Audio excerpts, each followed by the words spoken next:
মিডিয়ার ভাইরা প্লিজ, এটা খুবই ইম্পর্টেন্ট, এটা প্রচার করতে হবে, কারণ এটা হাজার হাজার মানুষ ইনশাআল্লাহ আল্লাহ চাহে তো এইটার বদলতে হয়তো আল্লাহ তাআলা তার জীবনটা রক্ষা করবে। হার্ট অ্যাটাক যদি কারো হয় কিভাবে বুঝবেন? দেখেন, বুকের মাঝখানে চাপ আসবে, মাঝখানটাতে।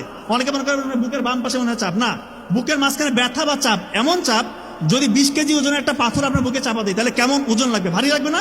মনে হয় একটা ভারী কিছু চাপ দিচ্ছে, এরকম চাপ অনুভব হবে। সাথে এই চাপটা আপনার এই শোল্ডারে বাম হাতের দিকে ছড়িয়ে পড়বে, হাতটা মানে কপ কপ কপ কপ করতেছে, আপনার ওই সময় ঘাম ছুটবে, সাথে শ্বাসকষ্ট হবে এবং আপনার বমি ভাব আসতে পারে এবং মৃত্যুর ভয়।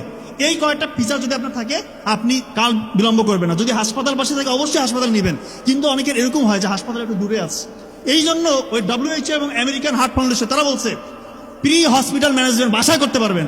খুব ইম্পর্টেন্ট, অ্যাসপিরিন, একটা ট্যাবলেট অ্যাসপিরিন 300 mg চিবিয়ে খেতে হবে। অ্যাসপিরিন চিবিয়ে খেতে হবে, ইনশাআল্লাহ তার 50% মৃত্যুর ঝুঁকি কমে আসলো।